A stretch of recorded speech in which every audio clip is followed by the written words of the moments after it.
we'll just jump straight in the questions if anyone is on there and is ready. There we go. All right, Jackson, go for it. Yeah, hey Dave. Just what'd you see from Root today? What kind of went wrong for him out there? Well, really been locating. He was pitching from behind a lot, and it just was, a tough situation. Wind blowing out hard, behind in the count.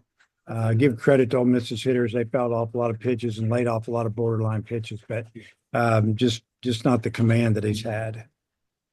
Uh, the wind today, like how does it compare to a bomb blocker wind since we were out? Where was it maybe worse than what you might get at home? Oh yeah, our winds at home are usually crosswinds. This was blown straight out to left about 20 plus, and it's same for both teams. It didn't cost us the game. They did hit probably a wind blown home run or two, but they had runners on base, and what got us was that the first 6 innings, the leadoff man got on base 6 innings in a row, and I think he scored.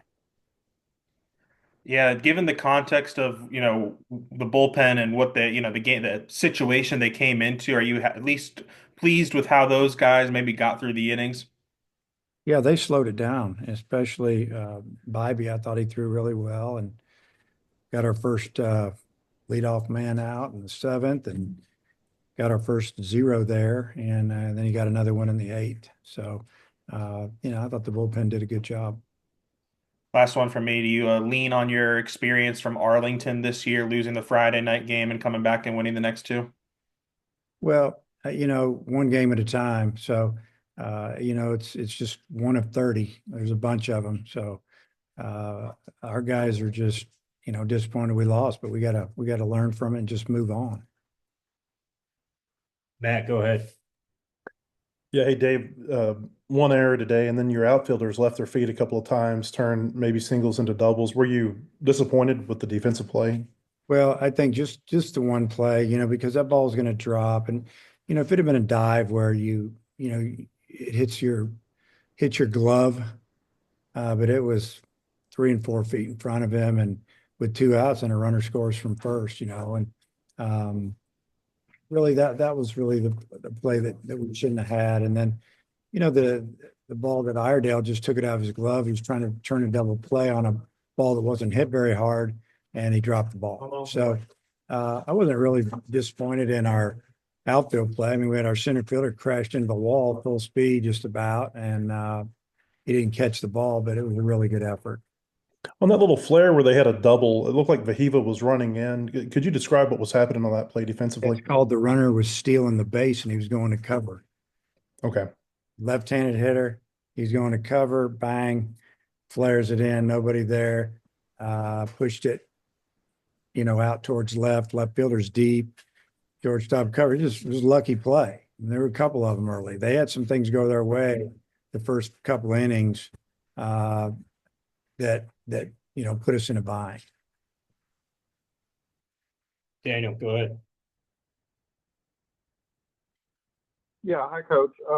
I guess Ole Miss had two sacks coming in on the day. It seemed like they were, more than willing to square around to bunt. Is that something that you're going to have to adjust on the fly as far as your alignments moving forward?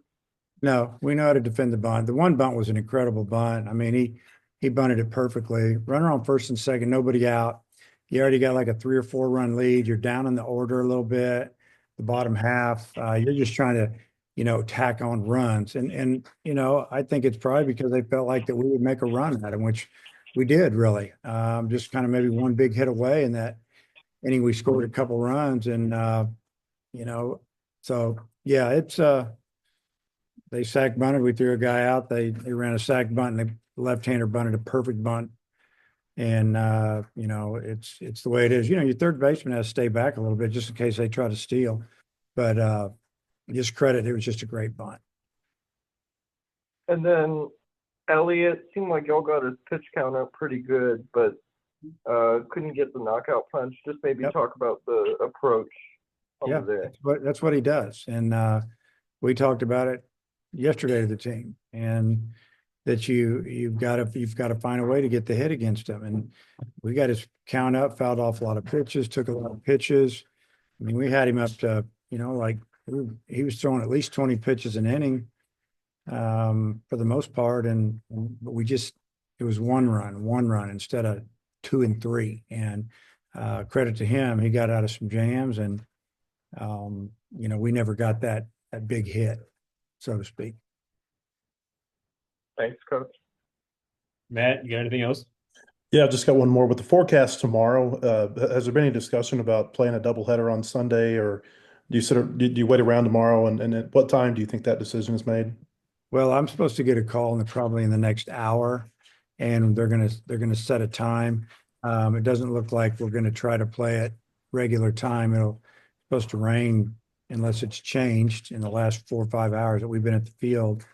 I think it's supposed to rain all day and maybe lighten up at 6 or 7 o'clock. So I should know pretty soon, and then I'll get it to Oliver, and then we'll go from there. And if we don't play, we play 2 7s on Sunday. Okay, thank you. Coach, that's your time. Okay. Yeah.